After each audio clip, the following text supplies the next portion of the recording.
নমস্কার বন্ধুরা, ইএনকে চ্যানেলের পক্ষ থেকে তোমাদের সকলকে স্বাগত। আশা করছি তোমরা যে যেখান থেকে আমার ভিডিওটা দেখছো তোমরা সকলে ভালো আছো, আমরাও সকলে ভালো আছি। বড়দের প্রণাম আর ছোটদের ভালোবাসা দিয়ে আমি ব্লগটা স্টার্ট করলাম। আমি সকালবেলা দেখো বন্ধুরা, আমি চলে এসেছি চান সেরে আমি চলে এসেছি। আজকে সন্তোষীমা পুজো করতে পারলাম না, কারণ শরীরটা খুবই খারাপ আর নিচে বসে পুজো করতে হবে, তো ওই জন্য বন্ধুরা নিচে আমি একদম বসতে পারছি না, ওই জন্য আমি পুজোটা করতে পারলাম না। কিন্তু এই যে এখানে যেহেতু টুলের উপরে দাঁড়িয়ে পুজো করতে পারবো, ওই জন্য এইখানে উপরে উঠে পড়েছি আর গোপালকে ফুল দিয়ে আজকে একটু সাজাবো ইচ্ছা আছে। বন্ধুরা, ভিডিওটা স্কিপ না করে তোমরা পুরোটা দেখো, দেখলে আশা করছি তোমাদের ভালো লাগবে। ভালো লাগলে লাইক কমেন্ট আর প্রচুর প্রচুর বন্ধুদের কাছে শেয়ার করে দিও। আর এদিকে দেখো আমার পুজো হয়ে গেছে, আমি ধূপকাঠি দেখিয়ে দিলাম। ওই রান্নাঘরে গেছিলাম, বড় ঘরটা দেখালাম, ছোট ঘরটা দেখালাম। আর আমাদের গপুকে দেখো কেমন লাগছে, তোমরা আমাকে কমেন্ট করে জানিও বন্ধুরা।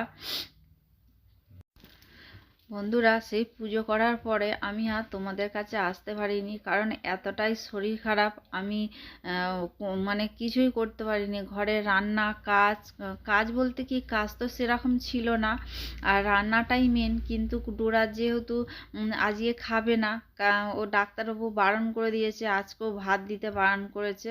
তা ডাক্তারবাবু ওই জন্য বন্ধুরা ওকে ভাত দেয়া হবে না বলে আমাদের মা বললো, বলে আমি এখানে ভাত বসাচ্ছি, তাহলে খেয়ে নেবে। তোমাদের দাদা আমাদের মায়ের কাছে খেয়ে নিয়েছে। আর ডোরাকে ডাক্তারবাবুকে, আর দেখো ডোরাকে না বিস্কুট খেতে বলেছিল ডাক্তারবাবু, ওই জন্য ওকে বিস্কুট দেওয়া হয়েছে। আর এদিকে আমি এসছি চা করতে, আর সেই সময় উনি কারেন্টটা চলে গেছে। যেহেতু আমি ইলেকট্রিক কেটেলে আমি চা করি, ইলেকট্রিক কেটেলে চা করি, ওই জন্য আর চা করতে পারলাম না। আমাদের পরে বন্ধুরা কারেন্ট আসার পরে তারপরে আবার চা করলাম, চা করে তোমাদের দাদাকে দিলাম, আমি খেলাম। আর এদিকে দেখো ডোরাকে কত ফর্সা লাগছে আজকে, কারণ ডোরাকে আজকে শ্যাম্পু দিয়ে চান করানো হয়েছে। অনেক দিন পর ডোরাকে চান করানো হলো শ্যাম্পু দিয়ে, কারণ ওকে সেই নিম পাতা আর কাঁচা হলুদ জলের মধ্যে ফুটিয়ে সেই জল দিয়ে চান করানো হচ্ছিল বলে, ওই জন্য ওকে কতদিন ধরে শ্যাম্পু মাখানো হয় না। আর এদিকে দেখো বন্ধুরা, আমি সন্ধে দিতে চলে এসেছি আর ডোরাকে জামা পরিয়ে দিলাম অতি কষ্টে আমি জামা পরিয়ে দিলাম, কারণ ডোরা এখন বাইরে যাবে হিসু করতে, ওর হিসু পেয়েছে মনে হয়। ওই জন্য তোমাদের দাদা ওকে নিয়ে যাবে বলে উপরে বেলটা ছিল, উপর থেকে বেলটা নিয়ে আসলো, নিয়ে এসেই এখন এবার তোমাদের দাদা যাবে ওকে নিয়ে। আর আমি এদিকে তার ফাঁকে আমি সন্ধেটা দিয়ে দিই, কারণ সন্ধে হয়ে গেছে। আগে 6:15 কি 6:10 সন্ধে দিতাম, এখন তো অন্ধকার হয়ে যায় 5:30তেই, ওই জন্য 5:30টার সময় এখন আমি সন্ধে দিই।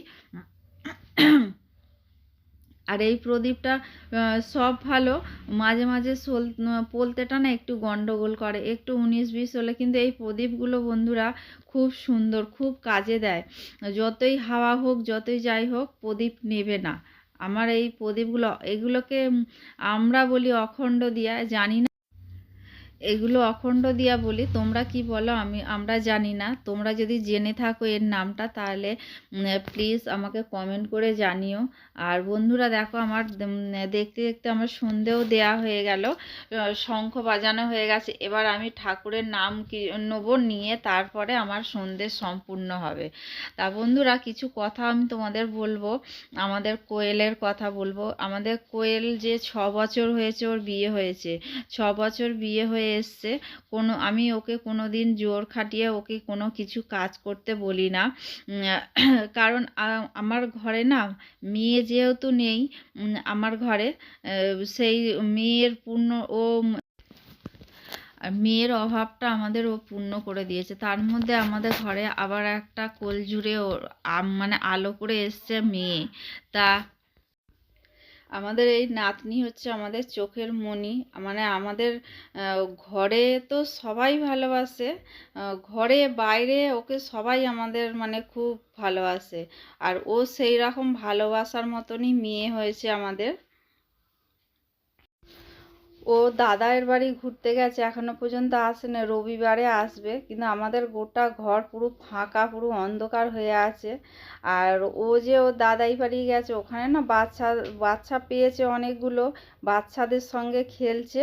ওরও ওই জন্য ওখানে মানে ভালো আছে, নাহলে ও থাকতে চায় না কোথাও, মানে ও সবসময় ঘরেই ও থাকতে চায়। তাহলে চলো বন্ধুরা পরে কোয়েল মেয়ে না, না থাকলে আমাদের ভালো লাগে না। আর ওর তো অনেক দূরে বাপের বাড়ি, ওই জন্য গেলে পরে না একটু মানে সময় নিয়ে ওখানে থাকে, কারণ ও অনেক দিন পর পর ওর বাপের বাড়িতে যায়। তা বন্ধুরা চলো তাহলে পরে আসছি। বন্ধুরা দেখো আমার গুরুদেবের কি অবস্থা, যত ঠান্ডা লেগেছে আমাদের গুরুদেবের, এই যে মুড়ি খাচ্ছে বাদাম দিয়ে। ও তো জানে ওর শিষ্যার শরীর খারাপ, ওই জন্য খাবার করেনি, মুড়ি খাচ্ছে। আর ওর আরোরা সর, না সরলে আমি দেবো না। এই যে ওর শিষ্যাকে বিস্কুট দিলাম। আর এই শিষ্যার তো খুব শরীর খারাপ, তোমরা তো সবাই জানো, কারণ আমি একদমই মানে উঠতে পারছিলাম না। দুপুরবেলা আমাকে ওষুধ এনে খাইয়েছে, সেই ওষুধটা খেতে তারপরে ঝেড়ে উঠেছি। ব্যথাটা অনেক কম আছে।